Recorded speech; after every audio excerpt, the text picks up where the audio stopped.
So 3 years ago, I was really pushing myself to make my online business work. I'm Alexander, a 27-year-old team leader in a corporation, grinding every day to achieve financial independence and be a better person. To get better at negotiation, I spent a lot of time reading books. I wanted to master the art of negotiation, and one book that stood out was Robert Greene's The 48 Laws of Power. Despite my efforts, I often felt like I was losing negotiations no matter how prepared I was. I'd walk into a negotiation with all the facts, but somehow, I'd end up with the short end of the stick. I realized I needed a different approach, something more strategic and subtle. Then I stumbled upon Law 21. Play a sucker to catch a sucker. Seem dumber than your mark. This law intrigued me. The idea is to appear less knowledgeable than you are, making your opponent overconfident. By doing this, they let their guard down and reveal more than they intend to, giving you the upper hand. Real-life examples from other people. Benjamin Franklin was a master at this. He often downplayed his intelligence to gather information. By pretending to be less knowledgeable, he got others to spill their secrets, which he then used to his advantage in political and business negotiations. When he was a young man, he would feign ignorance about certain topics, asking seemingly naive questions that led others to explain in detail, inadvertently giving him valuable information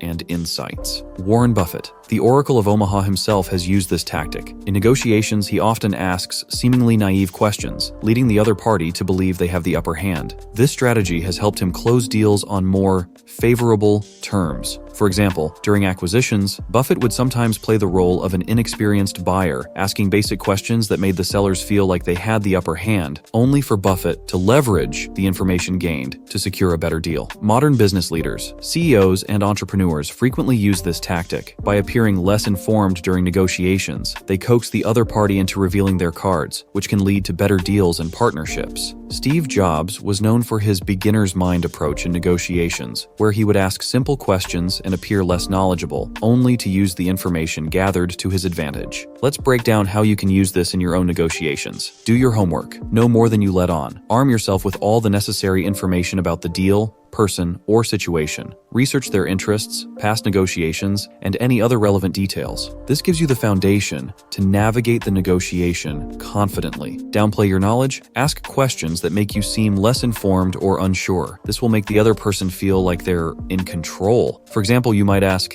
"Can you explain how this part of the contract works?" Even if you already know the answer, let your opponent feel superior. Compliment their insights or decisions. Stroke their ego. Make them feel like they're the smarter one in the room. You might say, "You have a lot of experience with this. I'd love to hear your perspective." Feign ignorance. When appropriate, pretend you don't understand a term or concept. This can lead your opponent to over-explain, often revealing more than they intended. For example, "I'm not familiar with this market. Could you break it down for me?" Use silence. After asking a question or making a statement, stay silent. Let the other person fill the awkward void. People often reveal more when they're uncomfortable with silence. Use this to your advantage by staying quiet and attentive. Observe and adapt. Pay attention to how your opponent reacts to your feigned ignorance. Adapt your strategy based on their responses. If they become too confident, use their overconfidence to steer the negotiation in your favor. Leverage information. Use the information gathered from your opponent's over-explanations to craft your arguments and proposals. This information is invaluable for making strategic decisions during the negotiation.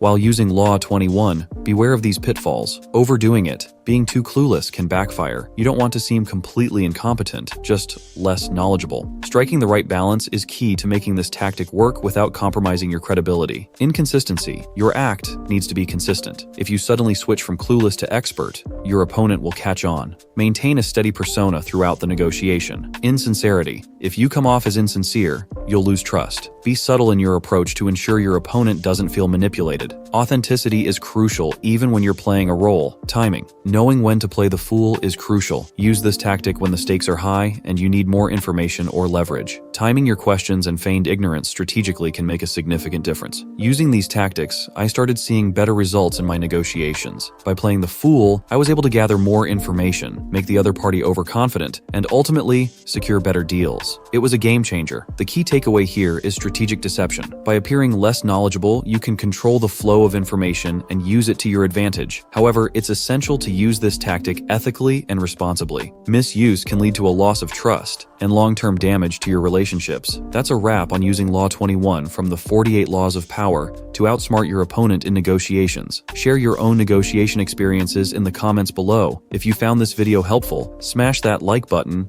and subscribe for more strategies to level up your self-development game. And don't forget to check out our other videos on negotiation tactics and the other laws from Robert Greene's masterpiece. Let's all become negotiation experts together.